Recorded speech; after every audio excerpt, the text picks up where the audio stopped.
Investing can be stressful, but I found these 3 categories of ETF that solved all my problems. They've provided on average 10% return per year over the past 30 years. Much better than sticking my money in a savings account at the bank for only 4% interest per year. You're smart enough to know that if you want to be rich, you cannot rely on savings alone. You need to invest. You need to make your money work for you. But it can be so complicated. Thousands of stocks to choose from. They go up and down. How do you know when to buy or when to sell? I felt the exact same way until I sat down, did a ton of research, and found those 3 categories of ETFs. And now, I could do no research for the rest of my life, if I wanted to, and be just fine by investing in those 3 categories forever. In this video, we're going to look at the 3 categories of ETFs, 2 choices from each of them, and the 3 rules to follow for sizable returns. And stick around to the end if you want to find out what a savings account should really be used for. But first, let's take a quick look at what actually an ETF is and why it's better at generating more than the 4% return you would get from sticking your money in a bank's savings account. Before understanding ETFs, you need to know what an index is. An index is the measurement of the performance of a basket of financial assets, intended to replicate a certain area of the financial market. It's a useful tool for investors to gauge market performance, compare investment returns, and manage their portfolios. For example, the S&P 500 tracks the performance of the 500 leading publicly traded companies in the United States. The Nasdaq 100 index tracks 100 of the largest non-financial companies listed on the Nasdaq Stock Exchange. The Russell 2000 index tracks 2,000 of the smallest publicly traded companies in the US. So what's an ETF then? An ETF is a basket of stocks that tracks or tries to outperform an underlying index. So there are ETFs that tracks the S&P 500 index, the Nasdaq 100 index, the Russell 2000 index, etc. The special thing with ETFs is that you can buy or sell a piece of it on the stock market, just like you would for a stock. It's in the name. ETF stands for Exchange Traded Fund. It's a fund tracking an index, and you can trade a piece of that fund on an exchange. Now, the stock market is known to provide on average 8% return per annum over a 30-year period with dividend reinvested. This is much higher than the typical return from the best saving accounts, which offer at around 4% interest per year. So if I can buy a piece of an ETF that's tracking the stock market, it would be better to use my money for that over the long run, compared to sticking it in a savings account at the bank. But why would you consider ETFs over individual stocks or managed funds? ETFs are what the financial gurus like Warren Buffett and Charlie Munger advise the lay investor to invest in, which, by the way, is the most of us. Under the conditions you name, I'd probably have it all in a very low-cost index fund.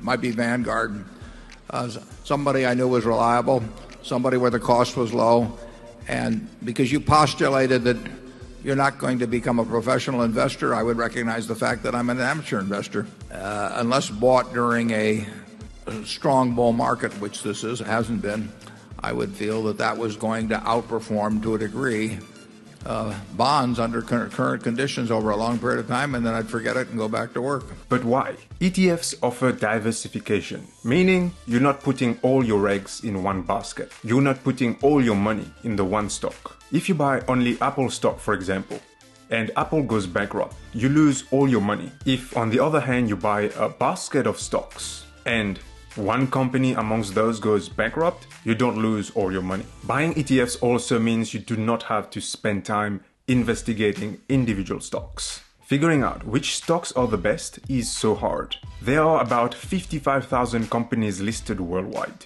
It would take so much time to figure out which one would give you great return over the long run without going bankrupt. Even professionals who do this full-time don't always get it right.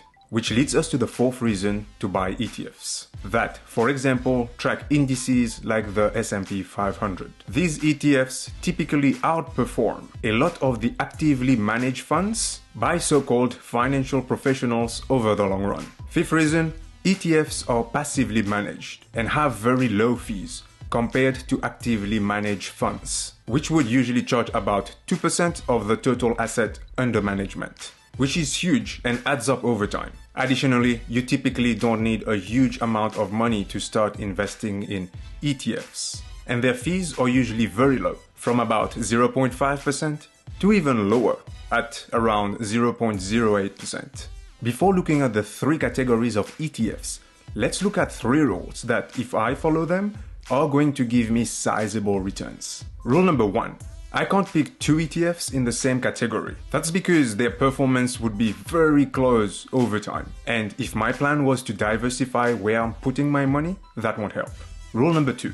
Understand what my investing goals are. Am I young and trying to maximize for gains by withstanding some extra risk? Am I middle-aged and want to be on the safe side, but still want some gains? Or am I about to retire and will need a steady income, as well as not being able to withstand as much risk anymore? Figuring out which group I fit in will determine my risk appetite and guide me towards the ETFs that would best suit my needs. Rule number 3. I'll need to be consistent. When it comes to investing, I'd want to tap into the magic of compounding. And compounding takes years to kick in, but when it kicks in, the returns are amazing. Compounding follows the power law, which means the amount of time a sum of money is left in an account and the amount accumulated at the end is non-linear. It's exponential. The trick is to save and invest the same amount each month out of my paycheck and into those ETFs. That means that when prices are low, I buy more of the ETF.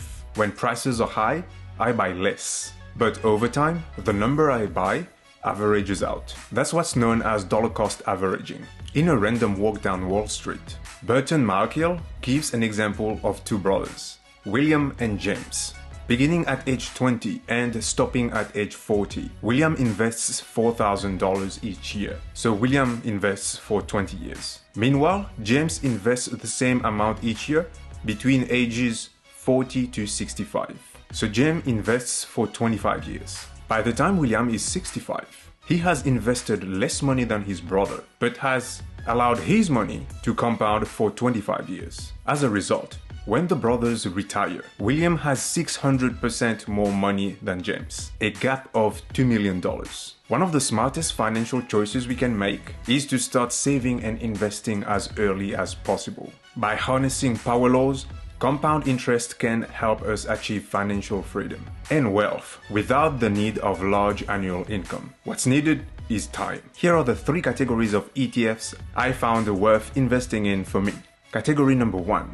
Nice steady gains over the years. That's something that tracks the US stock market or a large portion of it. The one I currently use is the Vanguard Total Stock Market Index Fund ETF, known as VTI, with an expense ratio of 0.03% and an average annual return of 12.3% over the past 10 years. The second ETF in the same category is known as VOO or VOO, with an expense ratio of 0.03% and an average annual return of 12.9% over the past 10 years.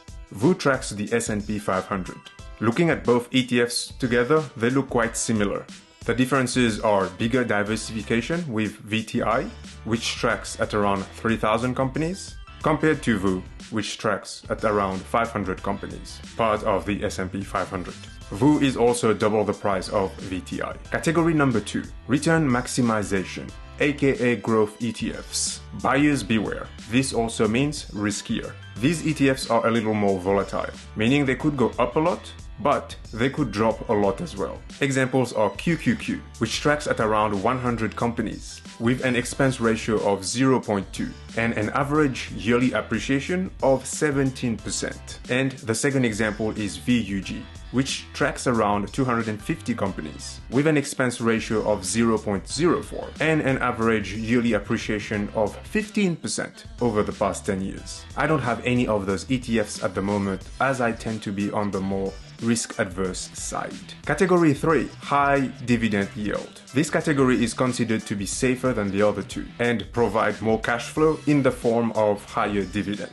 If a company is paying high dividend, it's likely it's been a stable company throughout the past years. Examples of ETF in category 3. VYM, Vanguard High Dividend Yield, which consists of at around 450 companies, with expense ratio 0.06%. Average appreciation of 10% per annum over the past 10 years, and dividend yield of 3.39%. And the second ETF in this category is the Schwab US Dividend Equity ETF, SCHD, with an expense ratio of 0.06% as well, and a dividend yield of 3.73%, and an average yearly appreciation of 11.6% over the past 10 years.